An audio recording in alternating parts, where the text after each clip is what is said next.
Guys, you're welcome to our next tutorial on the Python series. And today we shall be looking at a very important data structure, which is the tree. Trees is very important in programming, in data science, machine learning, deep learning. You see that a lot in most of these things. So it's good for us to understand trees. A tree is an hierarchical form of data, meaning that you have layers.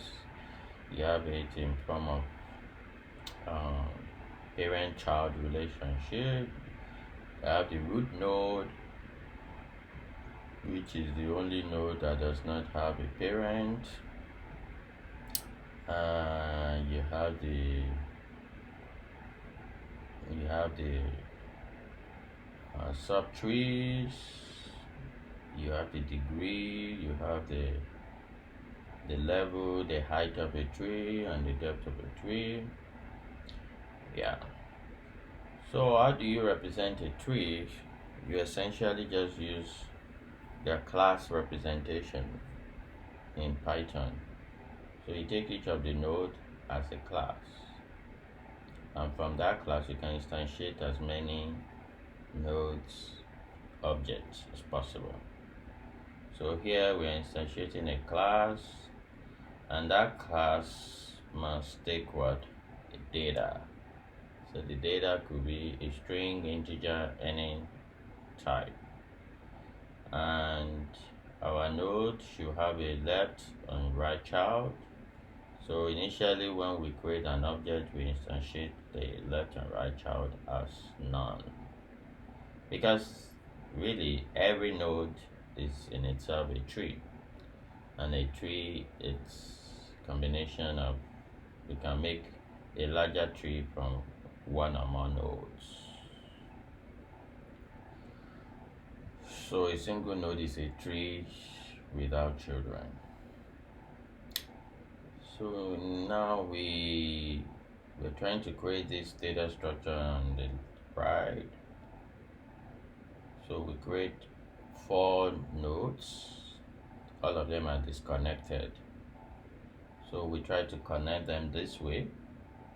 So to connect them this way, that means we need to make the left of this to be equals to this, the right of n1 to be equals to this, then we make the left of n2 to be equals to n4.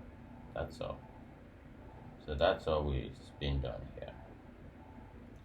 So once we have the tree structures now properly connected, we can now begin to traverse the tree to be able to see what we have inside. So we can make our current to be equals to the root node, which is n1. So as long as the current is not none, we can begin to use it iteratively to get the left child.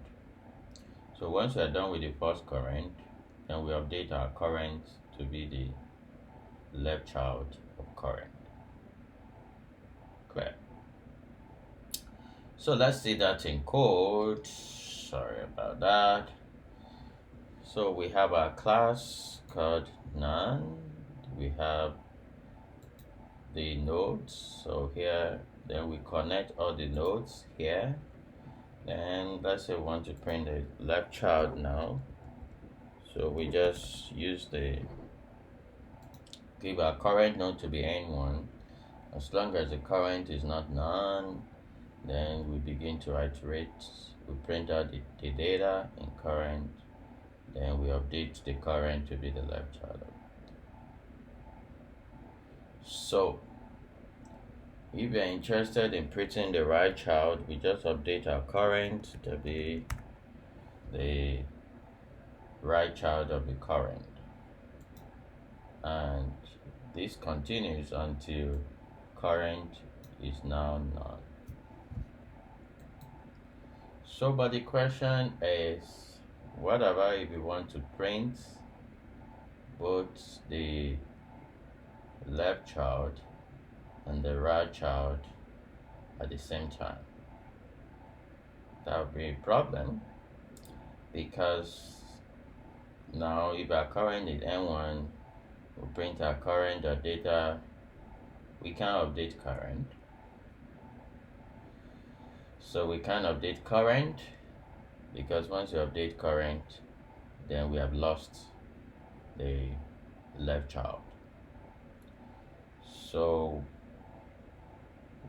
what do? So we print current data. That means this needs to be remodified, and we'll see that as we continue. Okay, so that is that about now. We're just looking at the basic structure of the tree node.